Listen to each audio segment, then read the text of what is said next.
Welcome everyone. Polly, come on in. There's there's a nice front row soft seat for you right here. We're live to the whole universe, and here comes Polly. That's great. Welcome everyone. We're just really grateful to be here, shining and sharing from Camas, Utah, again, and for our morning service. Yeah, I was talking to a friend from Detroit today who's actually out here. Was skiing and got all banged up. I said, you can watch us live streaming, but I don't think we're available on iPads at this point. There's still some conflict with iPads. Maybe in the future, though, Apple will work that out. But for most of you around the world, I'm happy that you can join us. We again today we have live music, which is a treat every time. So Greg's got some songs for us, and Chris has some songs, and Valerie, his fiancée, will be joining in today too. There's Sarah. Oh, I was just reading an email from Sarah right before I walked out here, so they came and got me. They said, we're live. Oh, okay. So we're just really, really grateful that you can join us today. We're here in a devotion to a living experience of Christ. And that is really our mind training, our mind watching that we do every day. We get volunteer applications to come and join in, and it's not really for supporting an organization per se. It's really just as a backdrop for mind training. So yesterday I was reading through some of the volunteer applications. There's a woman who's an actress up in Canada. Maybe she's even joined us this morning. Her name's Amanda Gray, and she's been working with the course for 10 years. But I'd say the last few years, she's just realized that it's all about the mind training. It's all about the mind watching. It's this inner work that doesn't really have anything to do with trying to kind of fit in terms of the world, in terms of organized religion, or find a place in the world, or save the lost souls. And a lot of ministries are very much concerned about outreach and bringing the word to those who have not heard the word. But really, our ministry is we have an in-reach ministry. we're always reaching in. And which is really great because we aren't looking to change the world. We're just wanting to be happy and to be joyful and free. And it's kind of fun using this backdrop because I've often spoken of organized religion as a contradiction in terms that you can't, if peace of mind is what religion truly is, you can't organize it. And more than that, the only way that you can know it for what it truly is by not attempting to organize it.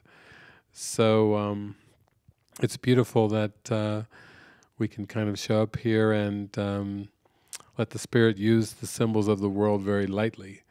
Wear your garment lightly.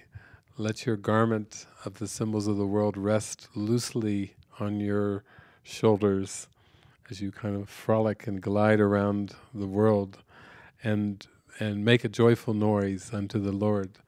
So this is, I thought today would be also a very participatory gathering because we just joined together calling on the presence of love and the presence of God, and we have lots of great live music, but I didn't prepare a topic this morning, so if anybody has something that they would enjoy hearing a little bit more on spontaneously from the Spirit, then I welcome you to just shout out or put your hand up or whatever you want to do if you have anything that you feel like you'd like to hear more about today, as this hour will whisk by pretty quick. But is there anybody has anything that they'd like to hear some words on? Chris? You were kind of topping, hitting the topic for me with the introduction and like how the world seems to, sometimes the course alludes to the world's going to be, you know, like almost a force against what you're trying to do. Um, and and yet I think that with my, you know, my training and things like that, I think, oh, but it should be like Neo in the Matrix, where he essentially, you know, everything starts to go for him in some sort of way. Um, like, and I don't really know how to, you know, gauge, you know, or you know, just feel innocent, no matter if I'm getting, you know, the contra looking at the world, kind of looking at me. Feels kind of, bewildering sometimes. Yeah, yeah, it's a good topic. So Chris is raising the topic about the reflections from the symbols of the world, and I think part of your question is, does it does it kind of stabilize out at some point, or does it seem to be conflicting symbols that come and go for a while? Yeah. Is it a good sign if I, you know, I don't know if it's like, if I'm being shown, oh, you're doing a good thing by it being contra, or is everything supposed to flow smoothly when I'm doing good, you know? Just don't understand that one. Yeah, yeah. Yeah, I think it gets to the core. Chris is really asking about the flow and whether, he's supposed to continue on with this sense of like going in a counter direction to the world. And I think the most important thing to remember is that the world is thought. That, like, it's taught in the Course in Miracles workbook. There is no world apart from what you think, which is kind of a little extension there. He does have "there is no world!" exclamation point, which people usually go ah, and then, but he at least throws a little bit on the end and says there is no world apart from what you think. So when we use the world and the ways of the world and the teachings of the world, and we use it in that context, we're just saying ego thinking. So it's like we're not really asked to rebel against anything in the world in terms of symbols, or to fight against anything really, but just to let it be shown to us anew. So I think it's kind of an interesting, when you look at history, the various cycles. Some people think back to the 60s and the kind of a counter culture movement, like a counter culture to the mainstream. The mainstream in being, after young people were kind of tired of we'll say the wars, the Vietnam War, or the status quo of just going to intervene in different locations in the world, using the military to kind of intervene and be a show of force and to take a side and so on and so forth. And then the peace, love, kind of the hippie movement was kind of seen as counterculture. And I think for many people who feel that they're following Christ, that feels like they have to take a stand for Christ, that the world is seen as being opposed to the true teachings of Christ. And we could say that only if we said that the world is thought, and by thought we're talking about competition, striving, pride, greed, and all the thoughts that are associated with that. And when you start to take a stand in your heart and say, no, I want to live according to the spirit of love and Christ, then it does seem that you are being called out of the world. I think it's a better way of saying it is, I'm being called out of the thinking of the world. Because once you say I'm called out of the world, the tendency is to think, okay, then what do I have to do? Do I have to join a commune, or go off and sit on the mountains, the Himalayas, or maybe go up to the ski resorts here and find a nice little hut and kind of live? And we're not saying that at all. We're just saying, be not conformed to the thinking of the world. Can I truly be inspired and live a life provided with divine providence, the Holy Spirit's guidance? And even if it seems to the world like it's a competition or whatever, to come to a place where I'm in such acceptance of what is given to me that I don't see it from that filter. I don't see it through the filter of striving and competition and reciprocity. I just see it as these light, soft symbols that are given me. A few days ago, we went, several days before I went to the monastery, we went to the Sundance Film Festival, and were hosted by Sarah and Thomas and Chris and Valerie and a friend of mine, Elsa, from China, and we kind of all gathered there. Will, our friend Will, met us there, and so forth. But we were talking about that, and we were at the table, and Sarah was telling me a bit about her job, where she was. It seems like her supervisor wasn't exactly fired up and trusting of her competency, and so kind of a unique job of sitting and watching from a desk, and instead of thinking, well, they're not making use of my skills, or I could be doing something so much more helpful, and all the typical things that in the past we may have thought of ourselves in a personal way. It was more of just like a watching, like being a twig in the river, just watching, and watching the world from a place of stillness, from a place of detachment. And still, if the body seems to be doing things or not, is really not important. That's really more irrelevant. It's more that state of stepped back watching, where you see the world for what it is. And it doesn't have anything to do, it's really independent of doing or not doing, but it's just this flow. And as we move closer inward to this soft flow, what we do discover is that at times we seem to still engage in the world in some way and have an opinion, or react to something and so forth, as if it has something to do with us personally. And that's what's being undone, this idea that anything has anything to do with us personally. So I know in my life, I have had a lot of experiences when I was seemingly guided to travel and out on the road, was simply practicing at taking what's offered. If I would go places, I would receive different invitations. I would wait for that warm, glowing feeling inside, that yes, to go in that direction. And then if I was offered a place to stay, or food, or, oh, come with me, I want to show you something, I ended up going to museums, even though I wasn't really interested in history. One of my early trips, I was down in Oklahoma, and a friend of mine, Marcella, she just said, I'm taking you to the Cowboy Hall of Fame museum. I think it was Oklahoma City.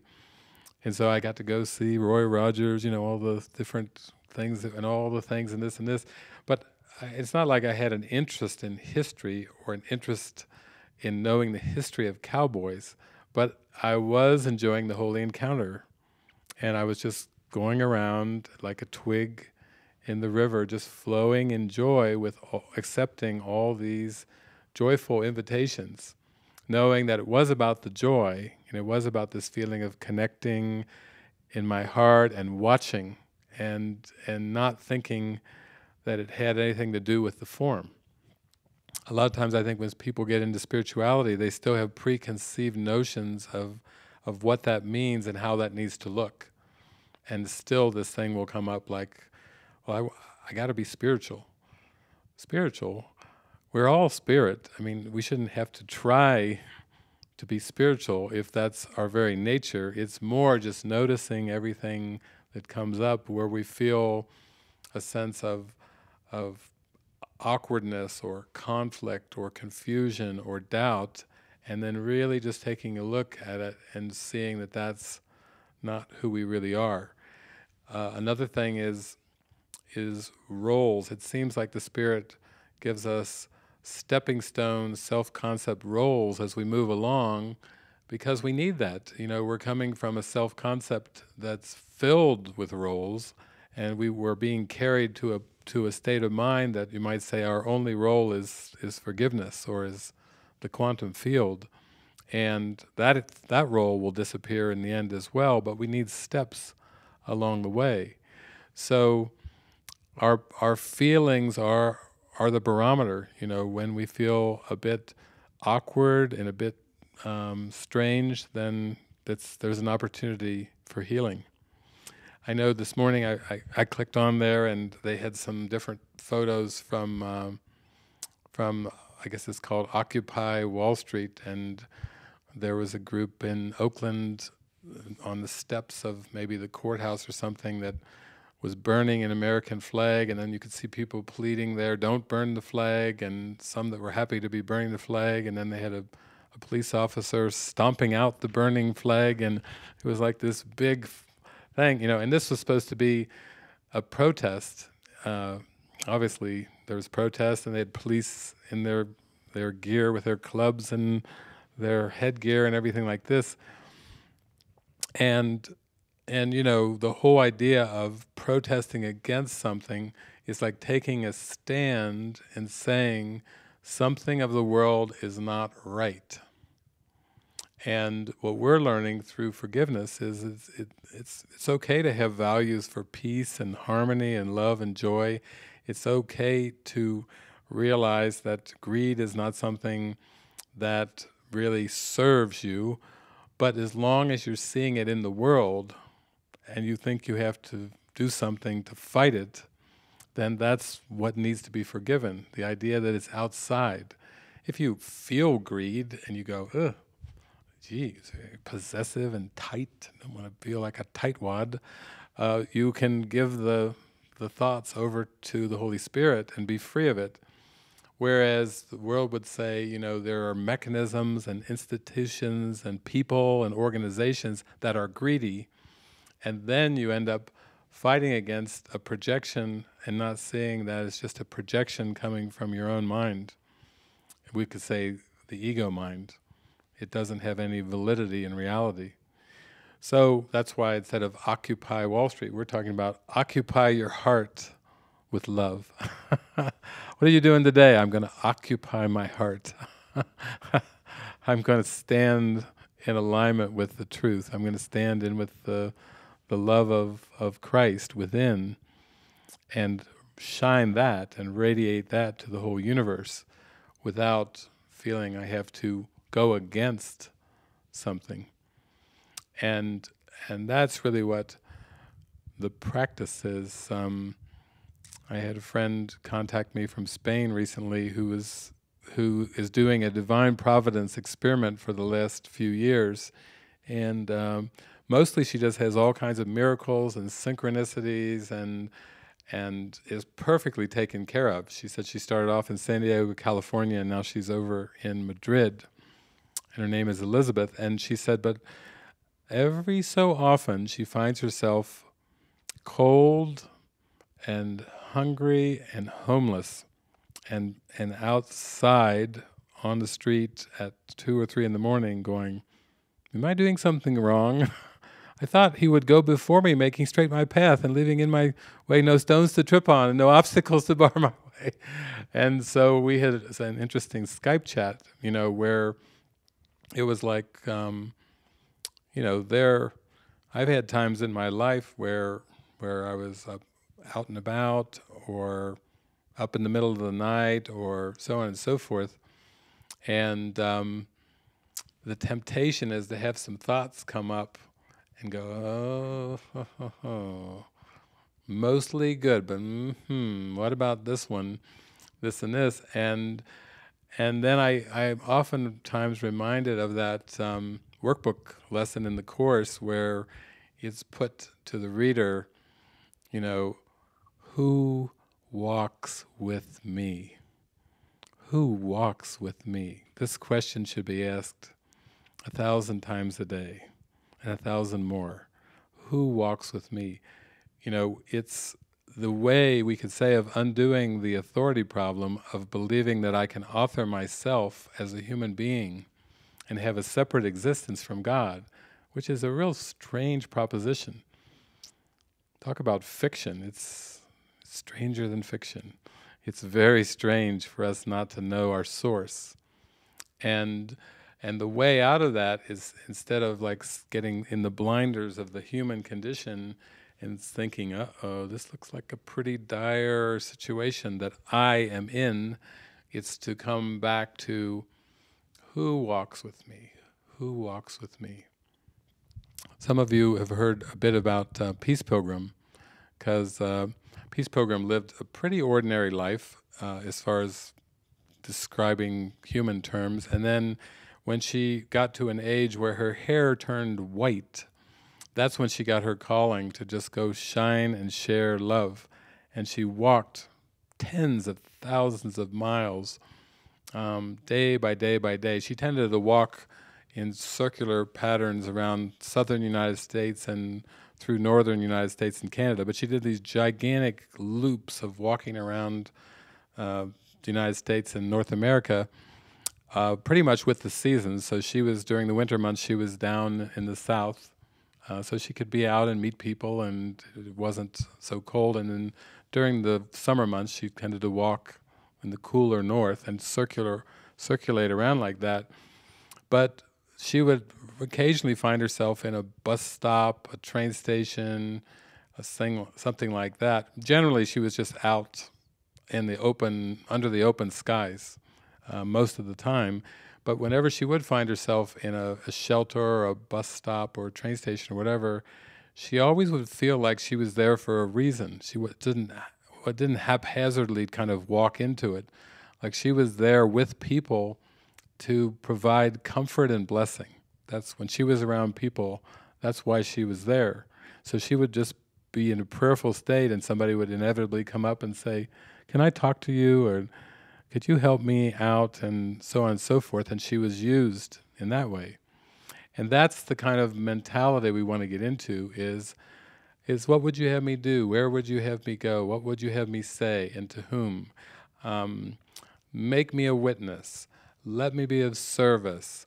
It's not so much trying to prove to yourself that you can do it without a job or without what seems to be external support. It's more, what is my purpose? How can I be of service? What is my devotion? When I get into that mindset of let me be truly helpful, then I have a promise that's given me that if I really devote my mind and my heart to being truly helpful, that everything else will be taken care of without my effort.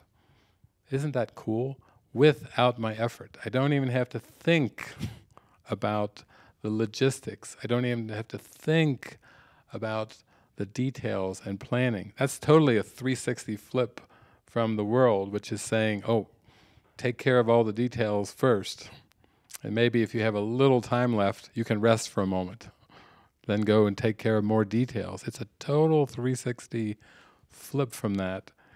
And for me, it was always about really getting into a joyful life of service and that devotional life. And then, sure enough, everything else was taken care of. It wasn't like I had to worry about the form or be concerned about the form. It just looked like a cartoon. I felt like suddenly I was part of a cartoon, where things just happen.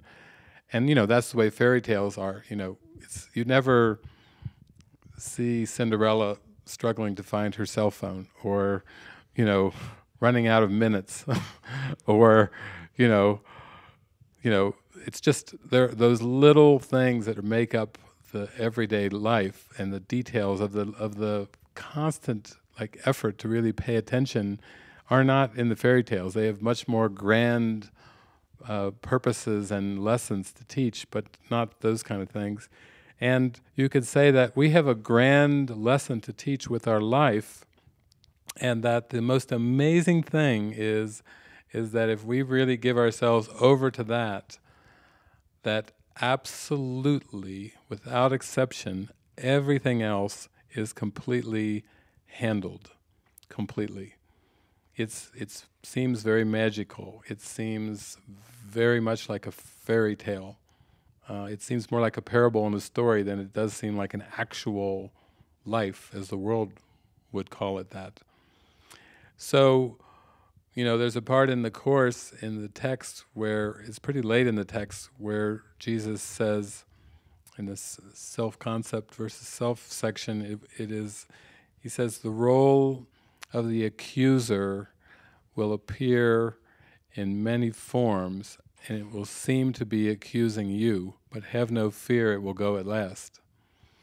That role of the accuser is a doubt thought about your true identity. Hey, Will, we got a seat right here. Nice cushy seat. So that role of the accuser is just a doubt thought about your true identity that seems to play out in form, where occasionally you get an accusing look, or accusing words. Or it doesn't even have to be that. It could even be like an accusing tone. Where have you been? Ooh. Did I do something wrong? Am I in the wrong place? Where the Christ tells us you cannot help but be at the right place at the right time. You're always, so to speak, in the perfect place at the perfect time, and yet, where have you been? Ooh. There's that tone that has this almost like an accusing sound to it, and the only way that we even perceive that is from a place of littleness or lack.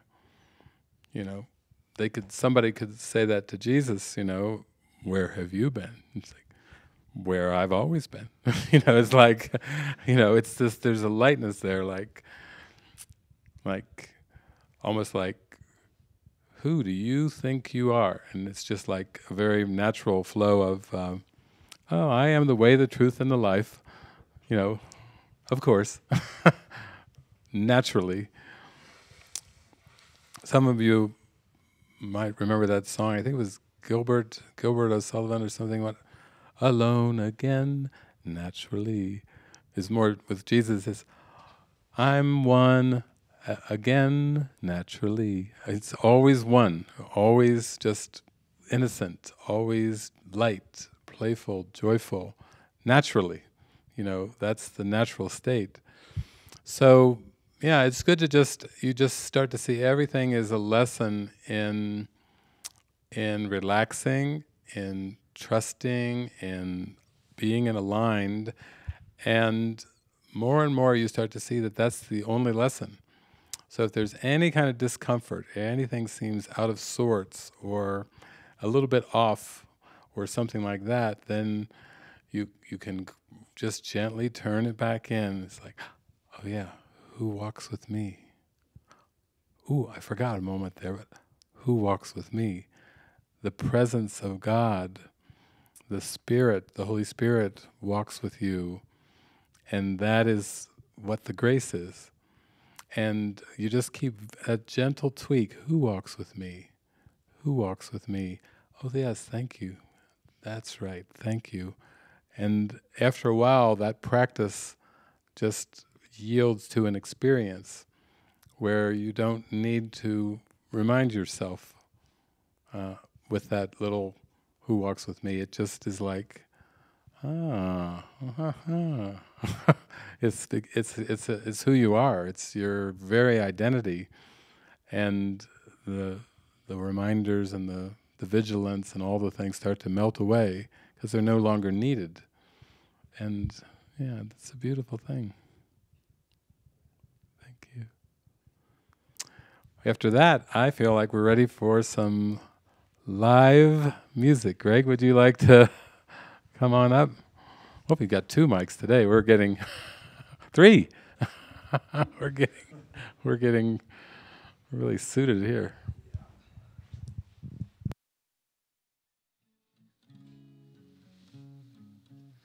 This is called You Lead, I'll Follow.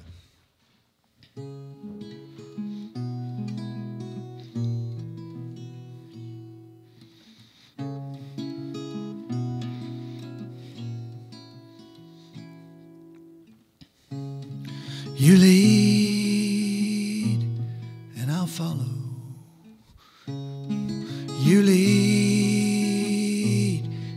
from sorrow. I'll trust in your guide. Trust and not hide, 'cause I can't go it alone anymore. Can't keep carrying this world that I made. And now I listen to Spirit pouring through you, and together we walk home. Together we walk home. Together we remember we are home. You speak, I listen. When you speak, it makes me smile. I trust you're beside me as one Spirit guides, 'cause I can't go it alone anymore. Can't keep carrying this world that I made. And now I listen to Spirit pouring through you, and together we walk home. Together we walk home. Together we remember. So here we go now. We're on our way now. You show the way now. I ain't running no more. Together we remember. Together we remember.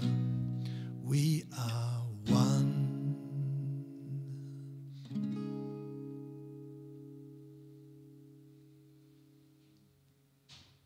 Thank you. Thank you. Beautiful. And Val and Chris, would you like to do a solo first, or do it together? Okay.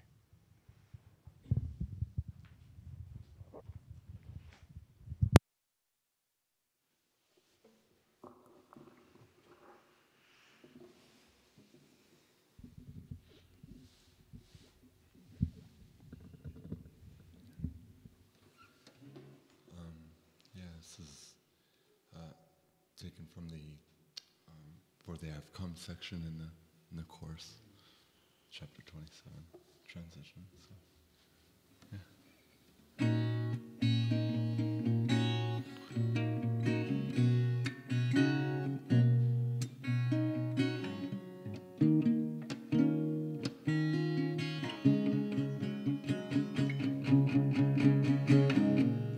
Think how holy you must be, for whom the voice for God calls lovingly.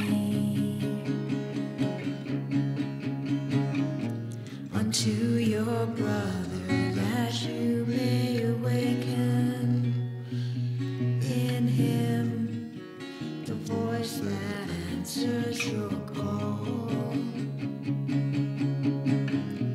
And think how holy he must be, for in him sleeps your salvation.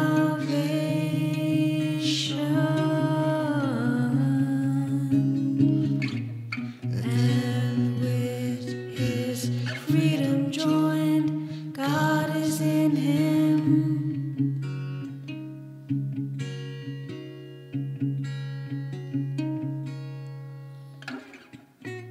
Around you angels hover lovingly, to keep all darkened thoughts from sin, and keep the light where it's entered in.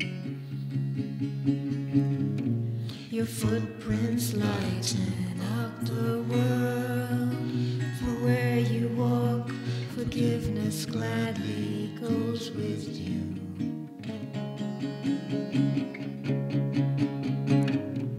No one but gives thanks to one who has restored his home.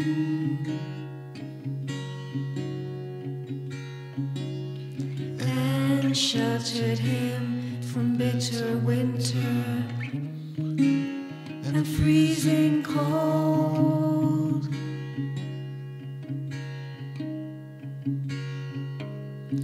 In gentle gratitude do God the Father and the Son return to theirs,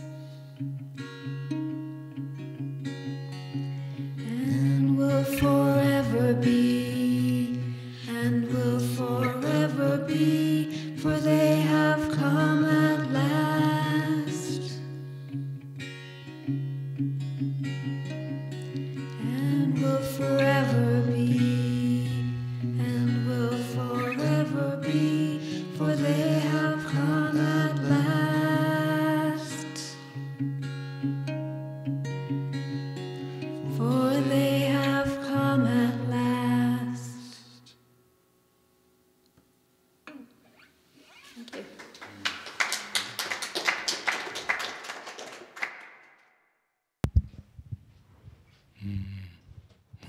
That's great.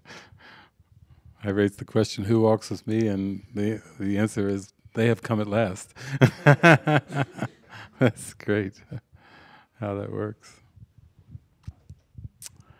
Yeah, it was interesting this morning, too, because we've had some friends here, I mentioned with Sarah and Thomas and Chris working at Sundance, so we have some Sundance passes, and the movies went around last night, and then a new set of movies, and I noticed one of the movies was The Surrogate with Helen Hunt, and I just looked at the little blurb, and it was like a young man in his maybe late 30s, who has an iron lung, who's been a virgin, and who has these different hang-ups and blocks around sexuality, and then Helen Hunt plays a character, I think, that comes in symbolically to help him open up his heart and wash away some of those fears and doubts.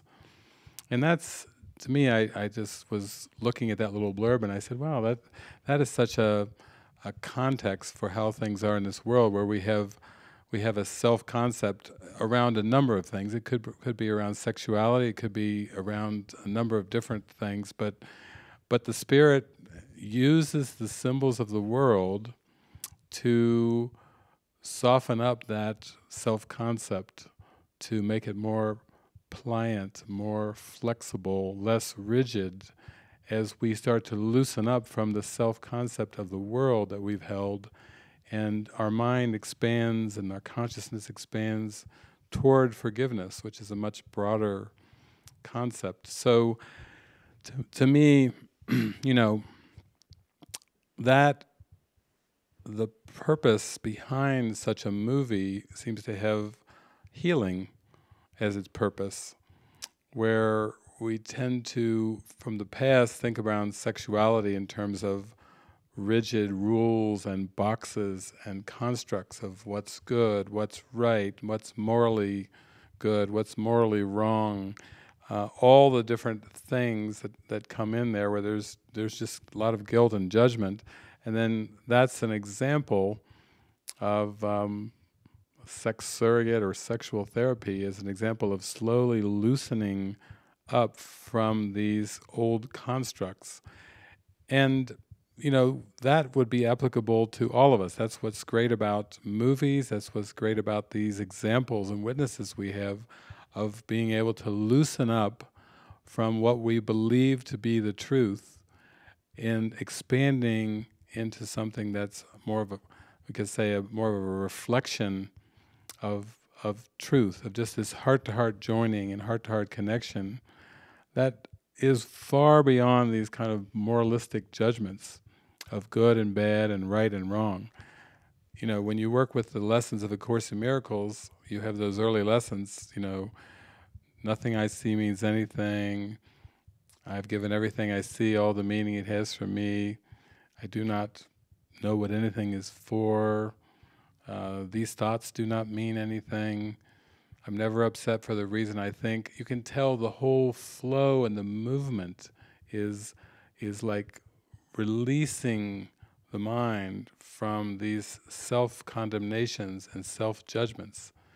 It's like the ego is like circumscribing your false identity with a false world, and until you raise that false identity to question, then the world just seems to keep acting out and reflecting back to the mind that limited view, that limited perspective of the self. And the only way out of this kind of circular, closed system is to have experiences that show you, I'm not the thing that I thought I was. Wow, I had it wired too tight. I had it really small, and it's not really small. So that's that progression of opening up more and more and more, just trusting, following the Spirit little by little, step by step. We all have experiences in this world, and they can be used to open us up instead of to keep us closed down. And to me, it's beautiful that we have the Sundance Film Festival right in our own backyard. It's almost like the Cannes Festival over there in France. You know, it's very, very famous. And, you know, once a year, Robert Redford comes out of his canyon like the groundhog, and he comes out into the sunshine. Instead of the sunshine, he comes out into the bright lights and welcomes everybody and says, you know, happy to see you here, and it's a celebration of what the world calls independent filmmaking, not always the big blockbusters, the multi-million-dollar Hollywood movies, but some beautiful filmmakers that they're great storytellers, and they want to share stories of their heart. And underneath it is, how can these stories, these parables, be used to bring healing to us, to free us from the limitations of the ego mind? And somebody one time said, all the answers are in the movies. Yeah, in the Spirit's use of movies, that's where you'll find all the answers. Spirit can use all these parables to point you higher and higher, and that's what I've loved about the movies all along. Admittedly, probably in the very beginning when I was, seemed to be a child, I probably, like anybody else, we liked to have some distraction and some entertainment. But even then, the Spirit was at work. Even when we were going to our birthday parties, I forget how old the little body of David was, maybe like 12 or 13, but I do remember a big birthday party where we all went out to see Chitty Chitty Bang Bang.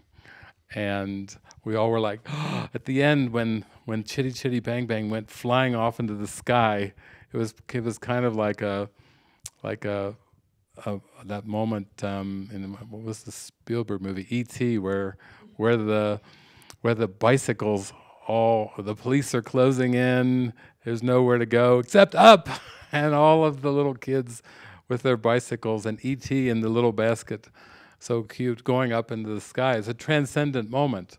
Or like in the movie Powder, when Powder's running across the field, and he just is so connected with the source and with electricity, and there are kind of 4 people kind of running after him as he's just racing across this field. And I don't know about you, but when the scene was happening, I really knew it was going to happen.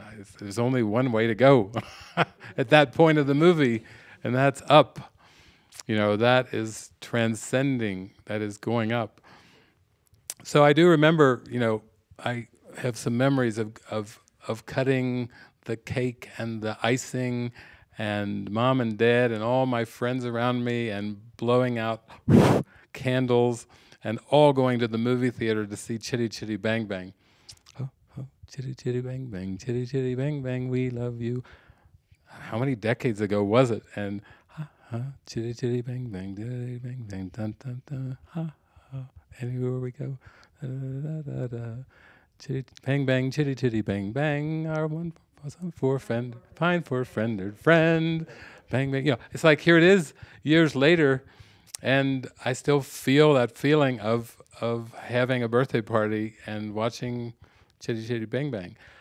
It was inspirational. Movies are to be used by the Spirit to lift us up.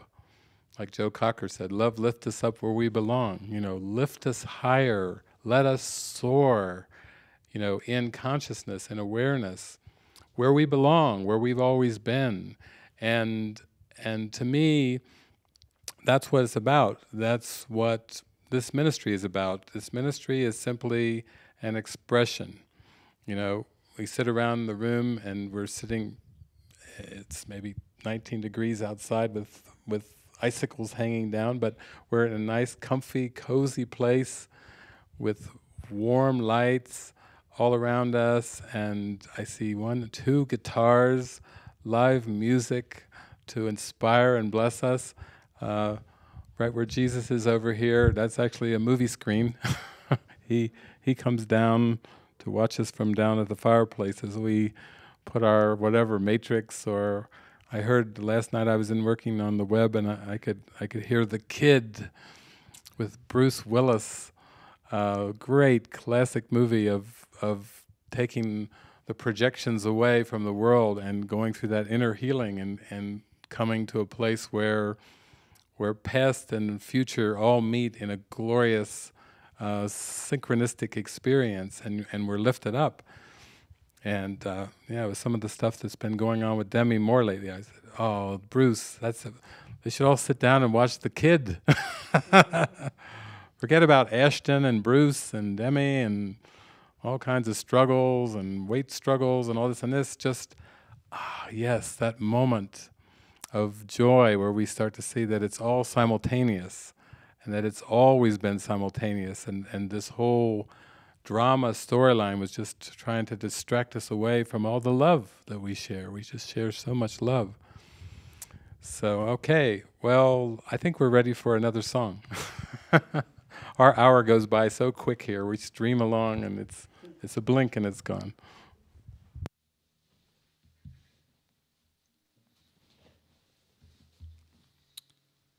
This is a new song called Into I Am.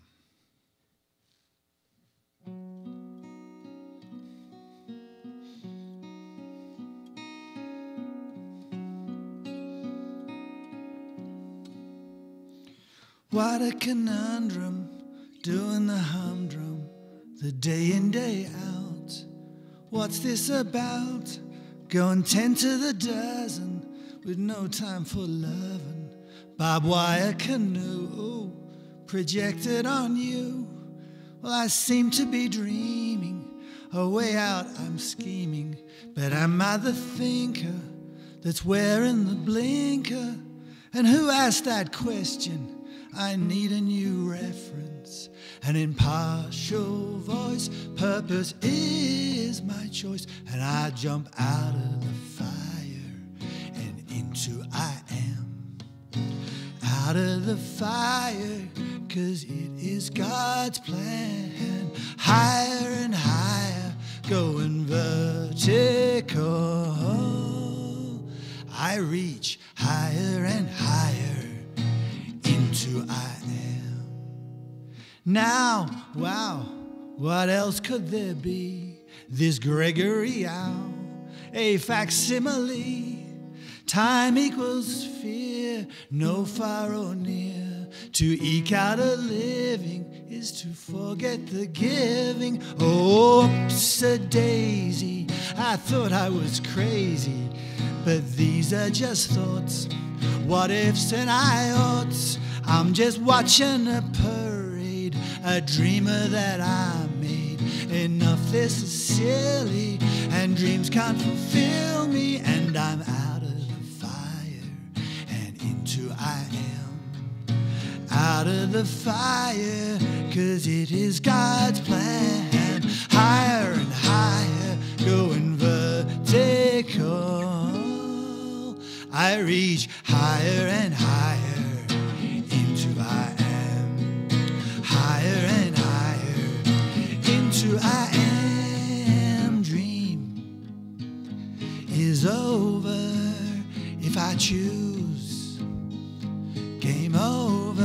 I ain't alive, I am alive, alive.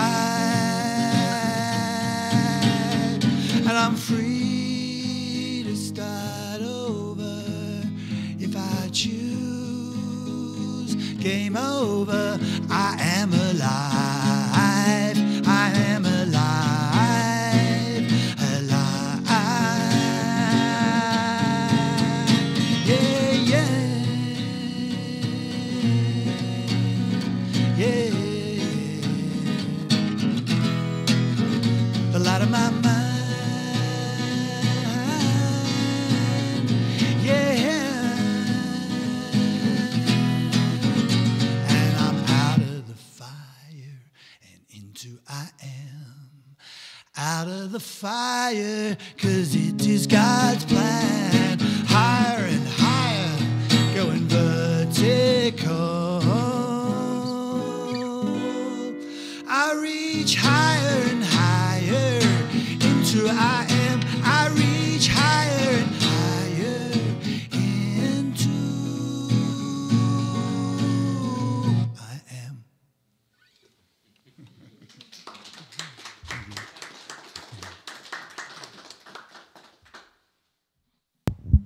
Oh, I love that. Thank you for that debut. I like Greg's kind of raspy Rod Stewart voice with all the high metaphysics. I could just see Rod with his hair. And he's got a little bit of the Rod hairdo too.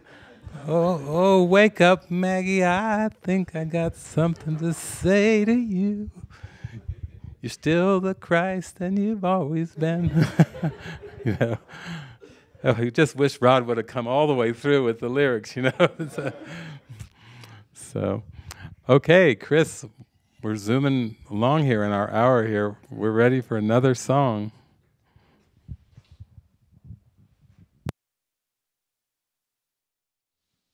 So it needs a little setup, and it's great that Sarah's here because I think it's her favorite song that I play, and Val requested it as well, and it seems to be fitting on topic. Yeah, it's as I was writing the song, I had a joining with Holy Spirit, and the lyrics came through, and it took me really back into the place where I was very happy as a kid and watching television commercials. They were very I don't know, my mom would just say I would just spring up and dance to these little commercials, and this particular one was of a soap, a washing soap, and it basically has a woman that comes into a mess. There's mud on the carpet, and there's feathers flying from the kids having a pillow fight, and the dogs, tracking this mud through the house and things like this. And she just says, "Calgon," and that's the name of the soap. "Take me away." And the next scene, you see her floating in a bathtub, in a bubble, soap bubble, like going through the atmosphere into space. And yeah, that's essentially how I feel that Holy Spirit's got me, in a bathtub, and I just, so that's where I'm at with the song. That's so good. That's the setup. So when people hear Calgon, they can hear the Spirit coming there to cleanse and lift. All it does is you just call out, You're already in the bathtub, just call out. It's like a Calgon mantra. Yeah, been redefined, and thank you.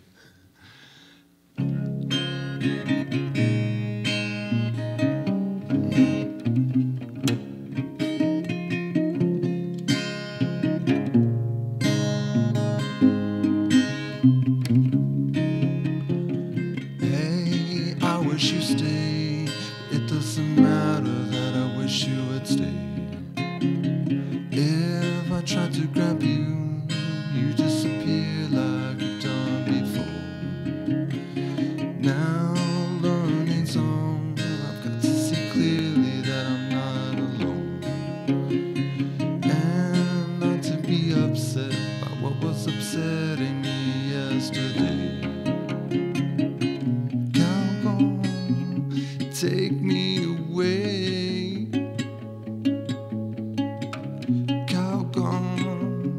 take me away from here.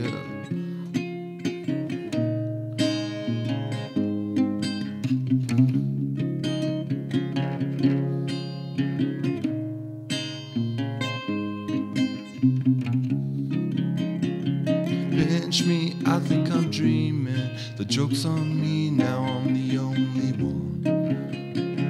There's nobody else here except for a mirror, and it ain't even clear. In truth, I've been saved, but like big check-in, your checking account. Right after this song, I'm going to the bank and I'm checking me out. And this is the part where I go into the bank, and it's a Wild Wild West scene. It's black and white, and I have a gun for some reason, and I think I have to hold up the bank. And I look the clerk in the eye, and he actually has a check, and it's signed by Holy Spirit. It's my natural inheritance. Cow gone, take me away. Cow gone, take me away from here. Cow gone, take me away. Cow gone, take me away from here. Just like that lady in the bathtub. She got a lot of suds and she's scrubbing herself, but I don't want to scrub myself. I just want to clear my mind from all those attack thoughts and doubt thoughts, attack thoughts and doubt thoughts, attack thoughts and doubt thoughts. Till I'm at home and free and one in love.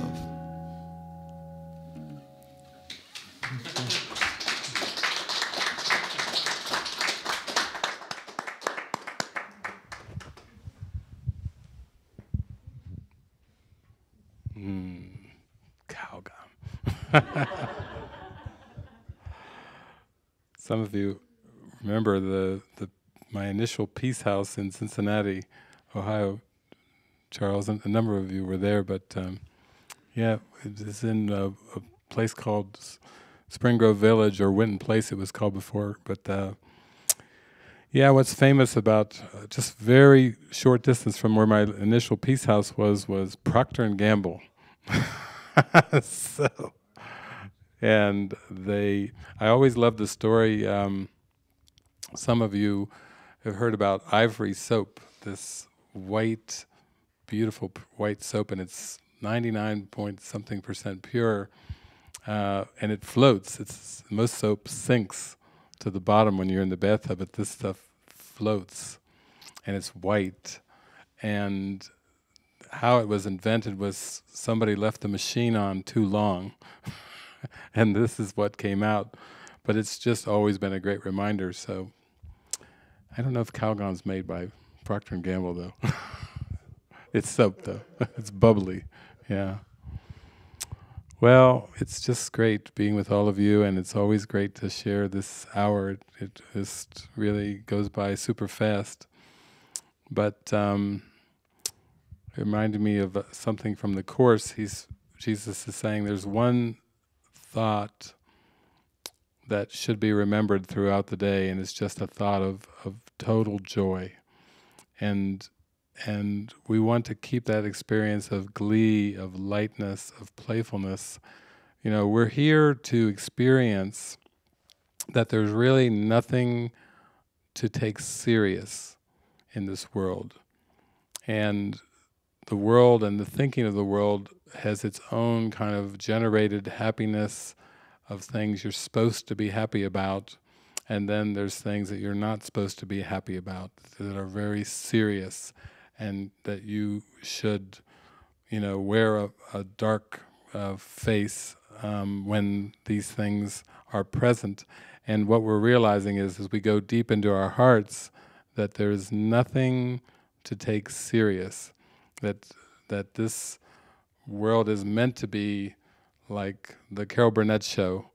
We have to keep that in mind. Or lately, people have been talking about Lucille Ball, has been coming to mind a lot for people. All the things that seemed to go wrong in Lucy's world were comedy because she didn't take it seriously. You could just see it on her face. There was no pretense about it. It wasn't like she was trying to hide anything, she just couldn't hide anything. And everything turned into an adventure. You know, Desi, her husband, and Desilu Productions, and all of the fun that they had coming together. And really, that's what we feel like this is what this ministry is meant to be about. It's meant to be about this sense of play and lightheartedness. It's not, like the old days of Christianity was like fight the good fight, and we are Christian soldiers, and battling the devil, and so on and so forth. But it was Gandhi, who actually was mostly identified as a Hindu most of his life, but he was asked about the devil one time, and he said, well, if there is such a thing as the devil, he's just running around in our own hearts, meaning, if there is an error, then it's inside our hearts. We have to pluck it out of our hearts. We can't put out the devil as the devil being certain belief systems of certain people and certain countries and all this axis of evil and all this craziness. We actually have to free our hearts from this crazy devotion to images and to idols, and free it up to be free in the spirit. So that's really what our focus, and that's what our devotion is, regardless of the form, regardless of how things seem to be. It's really not a local ministry like in the old days. There was like a local ministry, and you had a church, and you had pews, and you had the congregants and so forth. And here we are, streaming and beaming our love and light symbolically around the world. I did get a Facebook message today when I posted the message that Suzanne put out on our global Living Miracles list, and it was like, I'm confused what time, because there was 4 different times on there. What time zone are you in? When is it happening? And I typed back, in 2.5 hours. They was like, oh, thank you. Just give it to me in real basic terms, So that's kind of a symbol of all the streaming and beaming. Is just, it's much more than a room full of people. It's really the glory of what's in our hearts, and I feel grateful to still have the opportunity to travel around. I'm off to Florida, and I was talking to a friend here who's in Salt Lake City, he's heading for Florida the day before I am, and we happen to be in 2 cities that are pretty close, Tampa and Fort Myers. So we thought maybe we'll just, instead of meeting on the ski slopes, we'll meet on the beach and rejoice together. But and trips coming up to Northern California and to Shanghai, China, and Beijing, and Hainan Island, China, and Birmingham, England, and there's just back to the monastery this summer, and our Strawberry Fields Forever music festival. It's a beautiful flow. And I'm happy to be able to just go and shine the light and meet all these wonderful people around the world. But I did have a moment, it turned into like an hour and a half yesterday, where I just got into a swirl of Skype video. I now have I can do Skype videos, so I do the Brady Bunch on my computer. So I was talking to a whole group in Spain, and then as soon as I hung up, it's that I joined in with the group in California at the Nepsis Center. Then I was joining with Francis up there in Vancouver Island, Canada. Then down with JP, was walking in a mall in bright, sunny Australia as it was getting dark here. And I just went through a flurry of about an hour and a half with bunches of Skype group video calls. And I just had a rush of love and joy, because it's like, that was just a symbol that we're all connected and we're all in this together. And it doesn't matter where the bodies seem to be located. I also had this wave wash over me like, oh, I can see this would be the way to travel. I was still in my PJs all day with my little house slippers on, and I took a real quick trip around the world without any body searches, no luggage, no weighing bags, no ticket checking in and checking out. I mean, I've had a ball doing that for the last 20 some odd years, but actually I was like, well, that was a Skype world tour in an hour and a half. I touched down, choo, choo, choo, choo. And Frances was on with me too, so she was just giggling and laughing. She could feel it coming. She went, oh, here we go. I feel it. And then it was like a boom, boom, boom. We were popping in out of different countries, and 1 o'clock in the morning in Spain, Malaga, Spain, and then over to, I don't know what time of day it was, during the daylight in Australia at a mall, and boink, boink, boink, bouncing around. And, it's fun. So I do feel like that'll be a phase of my ministry where, instead of being the monk holed up in the cave, I will be holed up at my computer with Skype, flying around more miles than ever anybody can even calculate, as I go zoom, zoom, to different parts of the world, and just happiness. I mean, it was like, I have to say that a lot of the people that I was just prompted to call, when I called them, they were in a bit of a funk. And they actually, I went, hey, hello, and they were actually swirling in some, like Linus in the Peanuts thing where he had his cloud of dust. I was like zooming along, and I would like come down, and they were like in a little bit of a funk, but of course we're into no people pleasing, no private thoughts, so they would pour out their hearts of where their funk was, and I would just like blow the dust away, and we go, yeah, love is real, yeah.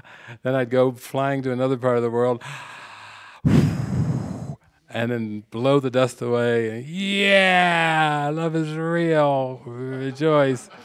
And these were all kinds of different settings. One group had come together to form a spiritual community. And when they first got there, they all rejoiced, and they gave me an update. We're in love, we're in love. They came from different parts of Europe to come to southern Spain. We're in love, we're in love.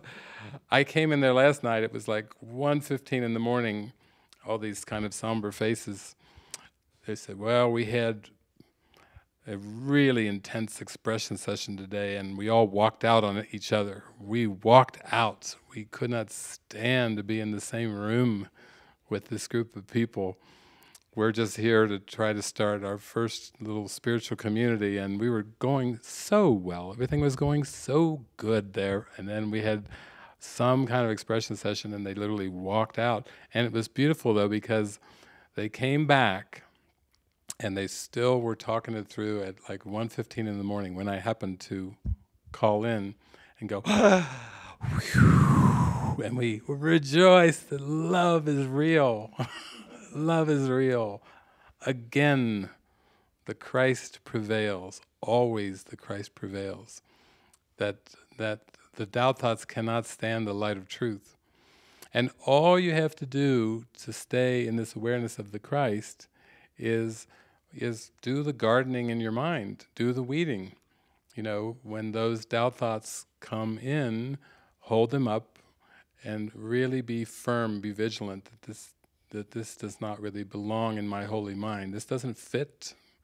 I will make no space for this doubt. Instead of the predominant view of feeling like it's just a dark storm and you're caught in the storm. So the whole point of this teaching, the whole point of this ministry is just for an experience, only for an experience. It's not really about the theology. The metaphysics are like a trampoline. You're just supposed to hop on the trampoline like a little child and bounce as high as you can, and then finally just go flying off into space, like Calgon. Take me away. Some of you remember that movie, Waking Life, where at the beginning of the movie, you know, it's like he starts to feel so light, and he's like, and he takes his hand and he grabs onto this car door to hold himself on earth. And at the very end, the final scene of this Waking Life movie that was made by this Richard Linklater, he comes back full circle after the whole movie, and he comes, and there's this car, and he comes over to it, and you can see his hands kind of go over towards the car door, and then he does not grab thing, and he just goes up and up, and you see his little body go up into the sky, and the little body gets smaller and smaller and smaller and smaller, and then just be a dot and then disappear. That's our life. We are to disappear in God's love. We are to not hold on to the gravity of ego thinking, but to let ourselves be lifted up and then just disappear, even beyond a little dot, just completely disappear into the light. So, happy Easter, Merry Christmas, happy birthday, happy Valentine's Day. Yeah, Charles and I are thinking on the same line. We love you and thank you for this. And wow, these hours go by so fast, but thanks for joining us. And we hope you'll tune in next week, same time, same place, same happiness. God bless.